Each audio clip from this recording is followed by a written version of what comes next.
It was the final period of the day, and the classroom felt like a ticking time bomb, tension practically humming in the air. Mrs. Parker, the math teacher, slammed a heavy textbook onto her desk, her eyes narrowing toward the back. Elizabeth. Solve it, now. Instantly the room fell silent, though curiosity buzzed beneath the stillness. Every head turned toward Elizabeth, the quiet girl in the corner.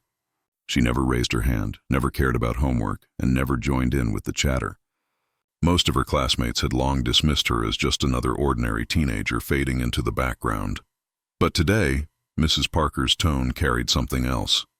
Not just a challenge, more like a dare. On the board sprawled a monstrous mess of symbols and numbers, a problem so difficult that even the best students hadn't bothered attempting it. It was designed to be unsolvable in less than 20 minutes. Elizabeth didn't even flinch. Her calm eyes scanned the equation for barely a second. Then, with a quiet sigh, she rose to her feet. "Are you sure you want me to?" Her voice was so soft it almost didn't reach the back of the room, but it was enough to make Mrs. Parker's lips curve into a smug smile. The class held its collective breath. Something was about to happen. How can you not see it? Mrs. Parker's voice grew sharper, disbelief breaking through while the room descended into murmurs.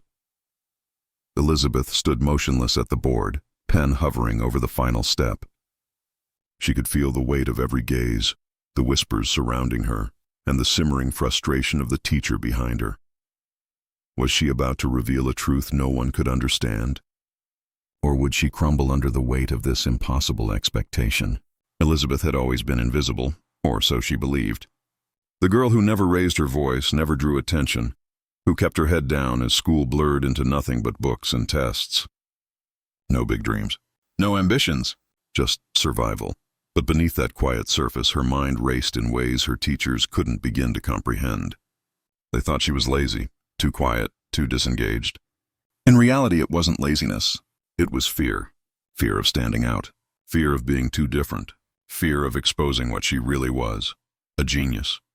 The last time her brilliance had been noticed, it broke everything. Her mother was proud, her father uneasy, and her peers afraid. Elizabeth learned young that too much talent frightened people. So she hid it. Mrs. Parker's challenge wasn't random. Elizabeth had been hearing the whispers for weeks about her supposed laziness, her lack of effort, her mediocrity.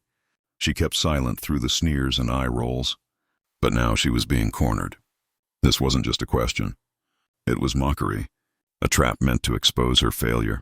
Elizabeth's hands trembled as she faced the equation.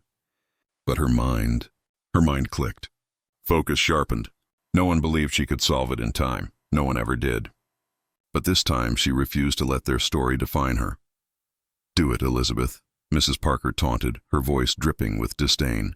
"Let's see if you're really as smart as people say."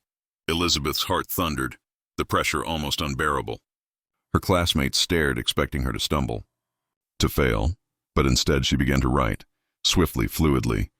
Numbers and patterns flowed, her pen racing across the board in perfect rhythm.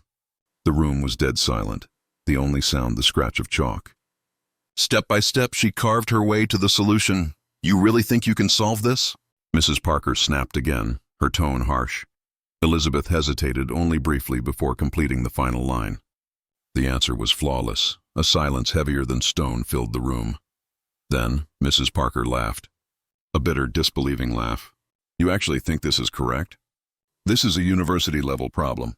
There's no way." Elizabeth turned, calm but steady. "Check it. It's right."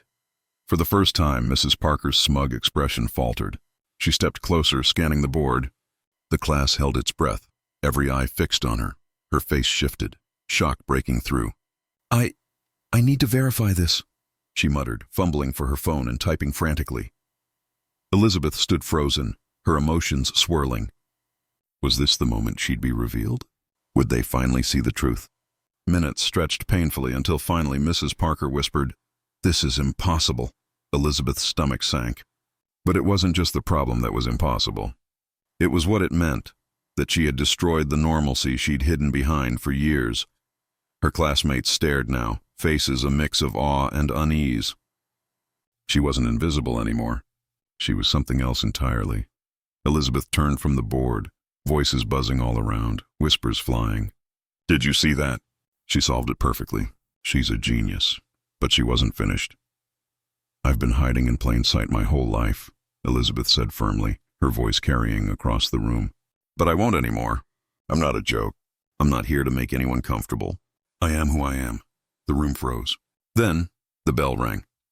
Elizabeth walked out into the hallway, backpack straps clutched in her hands, her heart strangely light. For the first time in years, she felt pride. Behind her, the whispers grew louder. But she didn't shrink from them. And then, across the courtyard, she saw him. Chris, the boy from her math class, always joking, never serious. He'd never really seen her before. But today his eyes met hers, and his voice was soft, full of awe. You really are incredible, Elizabeth. For once, she smiled. She didn't shrink. She didn't hide. She walked forward, ready to face the world as herself. And when Mrs. Parker approached outside, stiff but humbled, Elizabeth braced for a reprimand. Instead, her teacher's voice was quiet, almost apologetic. I owe you an apology. I underestimated you. You shouldn't hide that brilliance, Elizabeth. Own it. For the first time, Elizabeth felt the walls around her crumble. The world had opened, and she was ready to step into it, head held high. Good luck, Elizabeth, Mrs. Parker called after her. Elizabeth didn't look back. She didn't need to. Her story had already changed.